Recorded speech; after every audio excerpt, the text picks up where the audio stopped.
누가복음 4장 1절부터 4절까지 말씀을 제가 읽어드리겠습니다. 하나님의 말씀을 들으십시오. 예수께서 성령의 충만함을 입어 요단강에서 돌아오사 광야에서 40일 동안 성령에게 이끌리시며 마귀에게 시험을 받으시더라. 이 모든 날에 아무것도 잡수시지 아니하시니 날수가 다함에 줄이신지라. 마귀가 이르되 네가 만일 하나님의 아들이거든 이 돌들에게 명하여 떡이 되게 하라. 예수께서 대답하시되 기록된 바 사람이 떡으로만 살 것이 아니라 하였느니라. 아멘. 한번 따라 할까요? 하나님의 아들이거든. 네, 오늘 말씀의 제목입니다. 여러분, 성도의 삶에는 항상 유혹과 시험이 있습니다. 오늘 본문에 기록되어 있는 이 시험이라고 하는 이 단어는 temptation, 유혹을 말합니다. 하나님이 주시는 테스트의 시험이 아니라 우리를 걸려 넘어지게 하기 위한 마귀의 시험, 유혹이라 하는 것이죠. 마귀는 굉장히 지능적이어서 우리의 약점을 잘 알고 있습니다. 그래서 우리가 가장 약한 부분을 마귀는 틈을 타고 그것을 건드려서 넘어지게 만듭니다. 오늘부터 우리는 3주 동안 인생에 유혹받기 쉬운 3가지 이 시험에 대해서 같이 말씀을 살펴봅니다. 그래서 예수님께서는 어떻게 이 연약한 인간들이 넘어지기 쉬운 유혹들을 승리하셨을까? 시험을 이기셨을까? 그것을 같이 말씀을 통해 살펴보고 우리도 이 유혹을 이겨야지, 시험을 이겨야지, 그런 소망을 품고 또 삶의 자리에서 시험을 이겨나가는 그런 저와 여러분들 모두가 되어지기를 주님의 이름으로 축원합니다. 예수님께서 40일 동안 굶주리셨습니다. 아무것도 드시지 아니하시고 금식하며 기도하셨는데, 여러분 팔레스타인 그 지역에 가보면 굉장히 낮에는 덥거든요. 그 광야에 여러분 40일 동안 있으면서 굶주린다. 굉장히 탈진하기 쉽습니다. 여러분 금식을 해보신 분은 알지만 한 3일쯤 금식하면 3일쯤 되면 여러분 막 눈에 자기가 좋아하는 게 막 날아다닌다. 저는 닭을 좋아해가지고 예전에 금식해보니까 닭들이 왜 그렇게 많이 날아다니는지 눈앞에 막 그렇더라고요. 어떤 분은 빵을 좋아하시는 분을 보니까 눈앞에 계속 빵하고 커피가 날아다닙니다. 여러분은 어떤지 모르겠습니다. 여러분, 예수님께서 너무나 배가 많이 고프셨는데 마귀가 바로 그때 그 배고픔을 이용해서 시험을 하고 있습니다. 3절의 말씀을 같이 한번 읽어볼까요? 3절 시작. 마귀가 이르되 네가 만일 하나님의 아들이거든 이 돌들에게 명하여 떡이 되게 하라. 이 떡이 되게 하라 그랬는데 원래는 성경 원어에 보니 빵이 되게 하라 그러지 않습니까? 빵이. 이스라엘에서는 빵을 먹지 떡을 먹는 건 아니거든요. 근데 우리 한국식으로 이 번역을 한 겁니다. 우리 같으면 뭐로 번역하는 게 낫겠어요? 차라리 밥이 되게 하라 이렇게 하는 게 낫겠죠. 밥이 되게 하라. 밥을 먹으니까 그런 의미로 이해하시면 되겠습니다. 어쨌든 마귀가 네가 하나님의 아들이면 이 돌들을 명하여서 하나님이 너에게 주신 아들의 권세로 떡을 만들어 먹으면 되지 않느냐, 먹으라 이야기합니다. 그럼 마귀의 이야기 속에 틀린 거 없는 것 같지 않습니까? 네, 굉장히 맞는 이야기 같습니다. 그런데 예수님께서 대답을 어떻게 하시냐면 이렇게 4절에서 답하고 있죠. 사람이 무엇으로만 살 것이 아니랬죠? 떡으로만 살 것이 아니다 이렇게 말합니다. 배가 너무 고픈데 아들에게 주신 권능으로 떡 만들어 먹으면 되는데, 근데 사람이 떡으로만 살 것이 아니라 이야기. 비현실적인 대답 같죠. 배가 고프면 당장의 배고픔을 해결하는 것이 정상적이고 현실적인 겁니다. 그런데 예수님께서는 너무나도 비현실적인 것 같은 그런 대답을 하고 있습니다. 하지만 이 마귀의 질문이 굉장히 옳은 질문 같지만 여러분, 마귀의 이 질문 속에는 교묘하게 감추어져 있는 시험이 있습니다. 그것은 뭐냐면 지금 너가 배고프니까 너의 방식대로 네가 원하는 시점에 빵을 만들어 먹어라 이렇게 이야기하고 있는 거예요. 사실은 그 이야기 속에는 하나님이 너에게 때가 되면 공급해 주실 거다, 하나님이 때가 되면 너를 인도해 주실 거다 하는 그것에 대하여 의문을 갖도록 하고 있는 것이죠. 하나님이 때가 되면 너에게 너희 배고픔을 해결하기 위하여 양식을 주실 건데 우리는 기다리지 못합니다. 하나님이 도대체 언제까지 내가 기다려야 하나님 내가 좀 먹고 살게 해 주실 겁니까? 여러분, 이렇게 하나님 앞에 기도하는 분들 있잖아요. 마귀가 원하는 건 바로 그런 이야기예요. 네가 지금 배고픈데 뭐 기다릴 필요가 뭐 있어? 네가 지금 빵을 사서 먹으면 되지. 하나님이 너에게 응답하실 때까지 언제 하나님 앞에 묻고 그 길을 기다려? 네가 원하는 대로 그 길을 가면 되지. 이렇게 마귀는 지금 유혹하고 있단 말이에요. 그 유혹을 덥석 무는 순간 우리는 하나님이 나에게 공급자시라는 것, 나의 삶의 인도자시라는 것, 그것에 대하여 하나님을 불신하게 되어진다는 것입니다. 마귀는 지금 예수님에게 하나님께서 과연 자기 자녀가 굶주리는 것을 원하실까? 이렇게 예수님에게 지금 도전합니다. 여러분 어떻게 생각되십니까? 하나님이 자기 자녀가 굶주리는 것을 원하실까요? 원하지 않으실까요? 원하지 않으시겠죠. 하나님 우리가 굶주려가지고 배를 쫄쫄 굶고 있는 것을 하나님이 기뻐하실 리가 없잖아요. 맞는 것 같아요. 예전에 제가 아이를 키우면서 가장 아팠던 순간이 96년도에 우리 딸아이가 태어났던 해입니다. 딸아이가 태어나기 6개월 전에 큰 빚을 져가지고 이 딸아이를 키울 때 빚이 많아가지고 이자만 갚기도 버거운 그런 상태였는데, 마트에 가면 그 당시에 프리미엄 우유들이 막 나오기 시작했어요. 그래서 막 파스텔에서도 막 프리미엄 우유들 나오고 이렇게 했는데, 마트 가면 우리는 부부가 제일 사는 것이 뭐냐면 제일 싼 우유, 제일 싼 분유, 그거 사서 이제 먹입니다. 이 분유 먹이다가 이렇게 양이 떨어져 가면 돈이 그때 또 없고 이러니까 물을 좀 이제 양을 늘리는 거예요. 물을 양. 분유는 작게 태우고 물은 좀 많이 태우고. 그래가지고 하루는 우리 딸아이 이렇게 내가 안고 이렇게 해보니까 이 살이 너무 물렁물렁한 거예요. 물살. 물을 너무 많이 먹여가지고 얘가 물살이 된 건 아닐까? 진짜 제가 농담하는 게 아니라 아이를 처음 키워보니까 그런 생각이 들더라고요. 분유를 먹여야 되는데 그래야 이 아이가 튼튼할 텐데 물을 먹여가지고 왜 그럴까? 이런 생각이 들 만큼 마음이 너무 아팠던 그런 적이 있었습니다. 여러분, 사람이 정상적인 부모라면 자식이 굶는 걸 보면서 그것을 마음 아파하지 않을 부모가 세상 어디에 있겠습니까? 하물며 하나님이시라면, 하나님의 자녀인 우리가 오늘 먹을 것이 없어서 굶주리고 있다면 그것을 기뻐하고 있을 하나님이 과연 우리의 하나님이시겠느냐는 거예요. 마귀가 바로 이런 점을 가지고 예수님에게 이야기하고 있는 겁니다. 너가 하나님의 아들이 맞긴 맞아? 이렇게 묻고 있습니다. 내가 볼 때 예수 너는 하나님의 아들이 아닌 것 같아. 하나님의 아들이라면 너를 이렇게 굶주리게 둘 리가 없어. 마귀가 한 말 중에 4절에 보니까 이런 이야기를 합니다. 만일 하나님의 아들이라면, 이란 이 부분 중요해요. 한번 따라해 봅시다. 만일 하나님의 아들이라면, 이것은 이제 우리가 흔히 문법적으로 가정문 그렇게 이야기하잖아요. 가정문, 만일 또는 만약. 여러분, 가정문이라고 하는 건 지금 내 상황과 반대되는 이야기를 하는 겁니다. 이런 이야기를 한번 해봅시다. 내가 만약 새라면 저 하늘을 홀홀 날 수 있을 텐데, 우리가 그렇게 이야기하잖아요. 그 가정문 속에서 나는 그러면 새라는 이야기입니까? 새가 아니라는 이야기입니까? 아니라는 이야기잖아요. 내가 새가 아니니까 홀홀 날아갈 수가 없는 거죠. 마귀가 지금 예수님을 지금 비아냥거리면서 예수님을 지금 놀리고 있는 겁니다. 만일 네가 하나님의 아들이라면, 여러분, 마귀의 이 이야기 속에는 뭐라고 지금 이야기하고 있는 거죠? 네가 하나님의 아들이다? 아니면 하나님의 아들이 아니다? 아니라고 이야기하는 거예요. 내가 볼 때 너 하나님의 아들 아니야, 이 이야기하는 거예요. 왜? 너가 지금 굶주리고 있잖아. 하나님이 너에게 공급하신다는 거 거짓말이야. 하나님이 너의 삶을 인도하신다는 거 거짓말이야. 이렇게 이야기하고 있다는 것입니다. 사랑하는 성도 여러분, 마귀는 예수님에게 지금 이렇게 말하고 있습니다.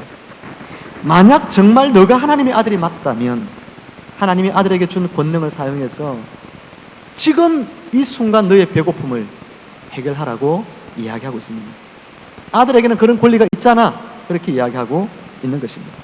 진짜 하나님의 아들이라면 지금 배고픈 이 시점에 너가 빵을 만들어서 네가 하나님의 아들이라는 것을 증명해봐. 너의 능력을 가지고 네가 하나님의 아들이라는 걸 증명해봐. 이렇게 이야기하고 있습니다. 여러분, 우리가 예수님께서 어떻게 예수님이 하나님의 아들됨을 증명해 가고 있는가, 오늘 본문이 우리에게 교훈하고 있는 것을 잘 주목해 보셔야 됩니다. 예수님께서 자신에게 주신 권능으로 돌을 빵으로 만드는 이 능력을 행하여서 야, 대단한 능력이 있구나, 그래서 하나님의 아들이다, 이걸 증명한 게 아니에요. 예수님은 전혀 다른 방식으로 자신이 하나님의 아들임을 증명하는데 사람이 떡으로만 살 것이 아니다 라는 이야기 속에 해답이 있습니다. 요한복음 4장 34절 말씀에서 예수님께서 이런 이야기를 하시는데 우리 추구에 같이 한번 기록된 말씀을 펴서 읽어볼까요? 요한복음 4장 34절입니다. 시작. 예수께서 이르시되 나의 양식은 나를 보내신 이의 뜻을 행하며 그의 일을 온전히 이루는 이것이니라. 여러분 참 이상한 말씀하시죠? 예수님이 먹는 밥은 뭐라고 합니까? 나를 보내신 이의 뜻을 행하는 것, 하나님의 뜻을 행하는 것, 하나님의 말씀을 따라가는 것, 하나님의 말씀에 순종하는 것, 이게 예수님이 먹는 밥이래요. 이 이야기는 예수님께서 사마리아에 갔을 때 했던 이야기입니다. 사마리아 하면 떠오르는 인물 있죠? 사마리아에 우물물 기르러 왔던 한 여자. 이 여자와 예수님이 만나서 그 여자를 구원하잖아요. 그때 제자들은 마을로 가서 배가 너무 고파서 양식을 구하러 갑니다.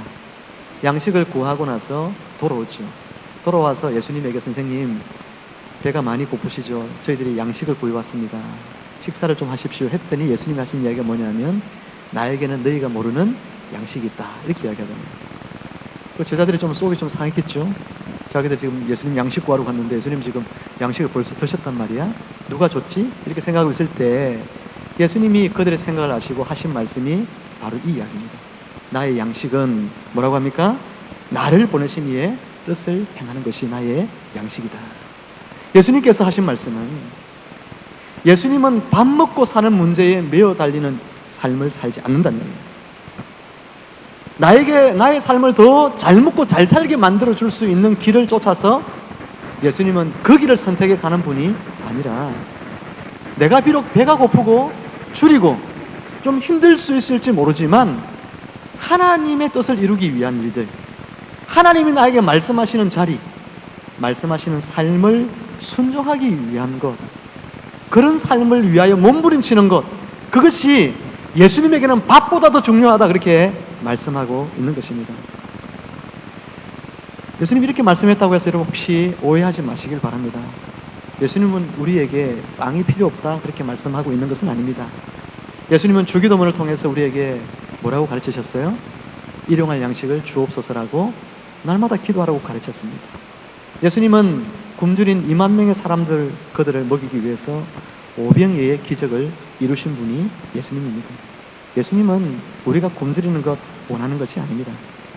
예수님께서 그러면 왜 이런 이야기를 했을까요? 왜 예수님께서는 나의 양식은 하나님의 말씀에 순종하는 삶이다 이렇게 이야기를 했냐는 겁니다. 그것은 빵과 말씀에 대하여 우선순위의 삶을 가르쳐주기 위함인 것입니다. 여러분의 삶에 빵이 먼저입니까? 바꿔 말하면 먹고 사는 문제가 여러분의 삶에 더 중요합니까? 아니면 하나님의 말씀에 순종하는 삶이 더 중요합니까? 지금 이 이야기, 어떤 분들은 먹고 살기 위해서 하나님 앞에 예배드리는 시간들도 자꾸만 희생시키고 하고 점점 그러다가 자꾸만 예배드리는 이날도 하나님 앞에서 더 멀어져 가서 나중에는 신앙생활 하지 않는 그런 분들도 우리 주변에 보면 곧잘 있는 것을 보게 됩니다. 빵의 문제를 해결하기 위해서 수많은 사람들이 자기만의 방식대로 빵의 문제를 해결해 갑니다. 먹고 사는 문제를 자기 힘으로, 오직 자기의 노력으로, 자기의 능력으로 그 문제를 해결해 가려고 합니다. 하나님이 나에게 이미 먹을 것을 준비해 주신다는 것, 그것을 믿지 못하고 있는 사람들이 참 많이 있는 것 같습니다. 예수님께서는 우리에게 너희가 하나님의 아들이라면 빵을 추구하고 빵을 따라가는 삶이 아니라 하나님의 말씀에 순종하는 것을 너희의 양식으로 삼는 삶을 살아야 한다. 그 사람이 바로 하나님의 아들이다. 그렇게 말씀하고 있는 것입니다. 누가복음 4장 4절이 인용하고 있는 구절이 신명기 8장 3절 말씀인데 우리 같이 한번 천천히 한번 읽어볼까요? 신명기 8장 3절입니다. 시작. 너를 낮추시며 너를 줄이게 하시며 또 너도 알지 못하며 내 조상들도 알지 못하던 만나를 내게 먹이신 것은 사람이 떡으로만 사는 것이 아니요 여호와의 입에서 나오는 모든 말씀으로 사는 줄을 네가 알게 하려 하심이니라. 아멘. 여기 잘 보시면 낮아질 때가 있죠. 또 줄일 때가 있습니다. 여러분, 하나님의 백성들이 그럴 때가 있어요. 이스라엘 백성들이 애굽에서 430년 동안 살았는데 그 전 기간이 다 노예로 산 건 아니죠. 상당한 시간 동안 그들은 노예 신분으로 살아야 했습니다. 우리가 하나님의 자녀인데 왜 이런 삶을 살아야 되지? 노예처럼. 여러분, 그런 의문이 들 때도 있습니다. 또 광야에서 출애굽한 다음에 이 사람들이 굶주렸어요. 때로는 목말랐어요. 왜 하나님의 자녀인 우리가 이렇게 굶주려야 하지? 왜 목말라야 하지? 하나님께서 뭐라고 이야기하고 있습니까? 오늘 본문에서 사람이 떡으로만 사는 것이 아니라 모든 하나님의 말씀으로 사는 줄을 알도록 하기 위해서 그렇다는 거예요. 아니, 말씀에 순종하면 떡이 나옵니까? 말씀에 순종하면 밥이 나오냐는 거예요. 그런데 나온다는 겁니다. 사랑하는 성도 여러분, 하나님의 말씀에 순종하는 삶을 살면 하나님이 그 사람의 생애를 공급하시고 돌보신다는 사실을 믿으시기를 축복합니다. 하나님이 공급하신다니까요. 하나님이 그래서 그들을 굶주리게 하시고, 하나님이 그래서 그들을 목마르게 하시고 그들을 낮추셔서 하나님이 어떻게 공급해 가시는지, 어떻게 인도해 가시는지를 알게 해 주셔서 이제는 내가 떡을 구하기 위해서 내 방식대로 사는 게 아니라 이제 하나님이 나에게 먹여 주실 거니까 내가 하나님 말씀을 이루며 말씀에 순종하며 내가 즐겁게 살아가야지, 이런 마음 갖도록 하기 위해서 하나님이 그렇게 하신단 말이에요. 이집트에서 출애굽했던 이스라엘 백성들이 출애굽기 16장 3절에 와서 이런 이야기를 하고 있죠. 한번 같이 읽어봅니다. 시작. 이스라엘 자손이 그들에게 이르되 우리가 애굽 땅에서 고기 가마 곁에 앉아있던 때와 떡을 배불리 먹던 때에 여호와의 손에 죽었더라면 좋았을 것을 너희가 이 광야로 우리를 인도해내어 이 온 회중이 주려 죽게 하는도다. 아멘. 이 고백이 언제 있었냐면 홍해물 가르고 난 뒤에 바로 얼마 안 됐습니다. 하나님이 엄청난 권능의 손으로 홍해물을 가르시고 이들을 구원해냈는데 이 백성들이 잠깐 먹을 것이 없다고 하나님 원망하고 자기들의 구원자 모세를 원망합니다. 하나님이 왜 나에게 구원자를 보내주셨습니까? 이런 이야기예요. 하나님 왜 나를 구원해 주셨어요? 이렇게 말합니다. 나를 이렇게 굶주리게 살게 할 것 같으면 왜 나를 구원했습니까? 이렇게 말합니다. 하나님, 내 삶이 이렇게 팍팍할 것 같으면 왜 나의 삶을 하나님 구원해 주셨습니까? 이렇게 하나님께 따져 묻고 있습니다. 사랑하는 성도 여러분, 이 백성들은 하나님의 백성들이 아닌 것 같이 보입니다. 그러나 사실은 하나님이 구원해낸 하나님의 백성들이에요. 우리의 신앙의 수준이 이와 비슷한 부분도 참 많지 않습니까? 살다 보면 말씀 쫓아가는 것 알죠? 말씀대로 순종해야 한다는 것 알죠? 하나님 뜻을 구하며 살아가는 거 알죠? 그러나 그렇지 못할 때도 있더라는 겁니다. 오늘 이 백성들은 하나님 말씀 앞에 불순종하고 양식을 구하는, 먹고 사는 문제를 쫓아가고 추구하는 그런 인생을 살았던 사람들입니다. 오늘 우리는 이들과 같이 믿음 없는 고백하지 말고, 우리는 이미 이런 계시의 말씀을 다 알고 있는 사람들이고 하나님이 어떻게 이 백성들을 이끌어 가시는지를 다 보았기 때문에 하나님에 대하여 의심하지 말고, 하나님이 때가 되면 우리를 먹여주실 것이고 입혀주실 것이고 하나님이 인도해 주신다는 이 믿음 가지고 이 신앙생활, 이 광야의 길을 힘있게 여러분 하나님과 동행하며 걸어가는 여러분 모두가 되시기를 주의 이름으로 축원합니다. 마귀는 우리에게 이렇게 속삭입니다. 신앙생활 중요하지, 그러나 먹고 사는 게 더 우선 아니야? 이렇게 말합니다. 하나님 말씀 순종하는 거 중요하지, 그러나 네가 먼저 너 생활부터 좀 먹고 살만 하도록 만들고 난 뒤에 신앙생활 하면 되잖아. 고등학교 학생들에게 부모들이 그럽니다. 고3 되면 제가 이전교회 있을 때 그런 부모를 봤어요. 왜 자녀를 교회에 예배 안 보냅니까? 집사님. 그랬더니 목사님, 고3은 일평생에 한 번이잖아요. 대학 가고 나면 열심히 교회 생활 하겠죠. 그렇게 이야기합니다. 아들에게 뭐라고 이야기했겠어요? 지금은 너가 고3이니까 시험 공부 열심히 해가지고 대학 가는 게 우선이야. 가고 나면 하나님 말씀 따라서 살면 되지. 여러분, 그 자녀 교회 다니겠어요? 안 다니겠어요? 안 다닙니다. 우리의 삶이 그렇게 될 수 있어요. 너에게 먹고 사는 게 더 중요하지 뭐 신앙생활이 더 중요하냐.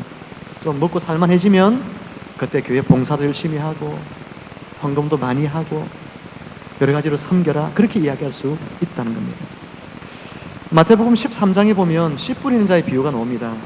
씨 뿌리는 자의 비유에 4가지 밭이 나오는데 세 번째 밭이 가시떨기 밭이죠. 가시떨기 밭에 있는 사람들은 교회 생활을 좀 열심히 한 사람들입니다. 신앙생활을 좀 했어요. 그런데 어떤 이유로 인해서 이 사람들이 하나님을 안 믿기로 결정합니다. 교회에서 떠나서 세상으로 나가버립니다. 뭐 때문에 그랬을까?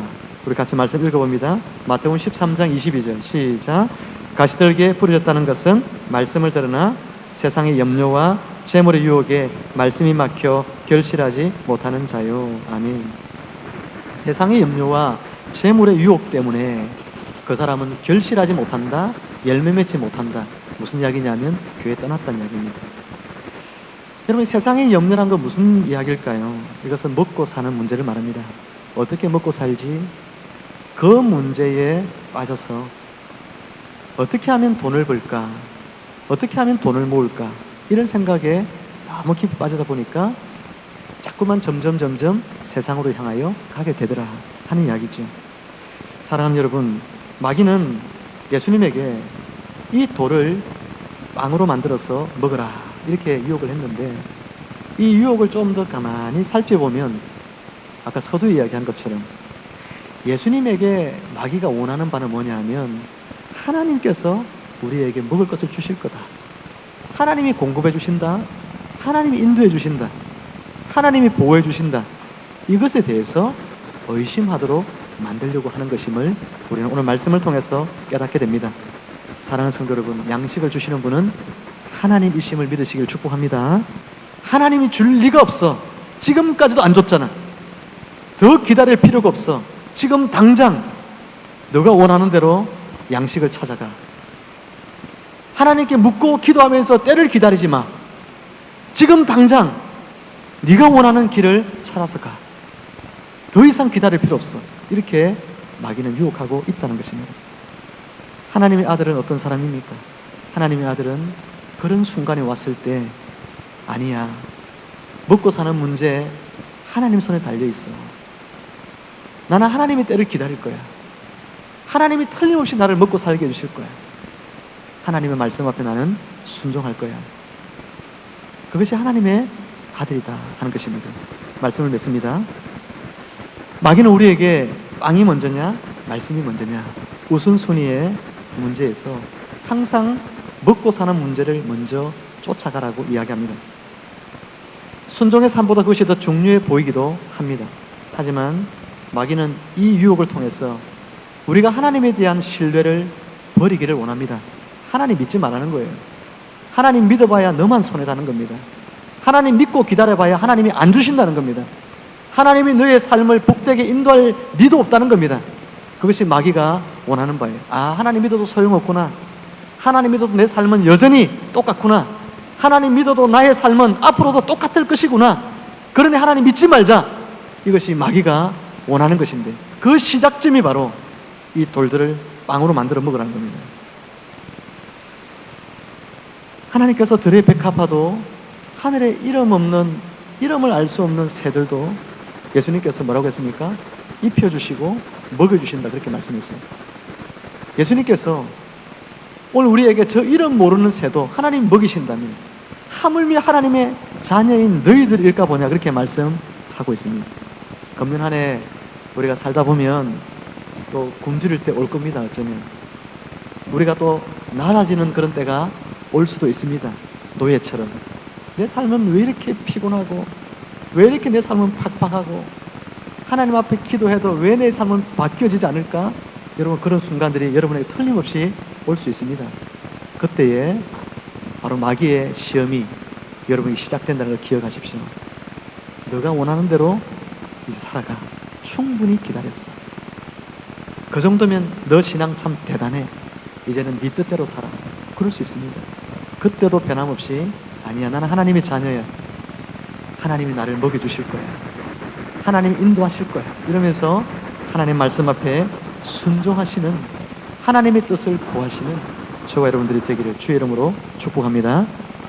구약의 이스라엘 백성들은 이런 삶에 실패했지만 오늘 예수 그리스도 안에서 새 이스라엘 백성 된 저와 여러분들은 예수님 그분 안에서 성공할 수 있습니다.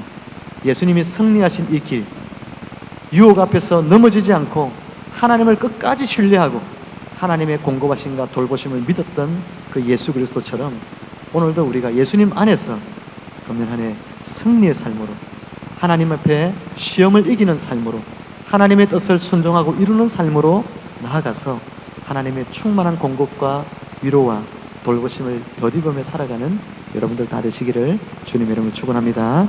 우리 옆에 분에게 한번 축복합시다. 하나님이 집사님을 공급하시고 돌보십니다. 시작. 아멘. 함께 우리 기도하겠습니다. 하나님 아버지, 은혜를 감사합니다. 하나님께서 우리에게 하나님이 때가 되면 우리에게 먹을 것, 입을 것 공급하시고 우리의 걸음걸음을 인도하여 주신다는 이 약속을 하나님 우리가 잊지 않고 하나님 말씀에 항상 순종하며 나아갈 수 있는 주님의 자녀들이 되게 하여 주옵소서. 감사하며 예수님의 이름으로 기도하옵나이다. 아멘.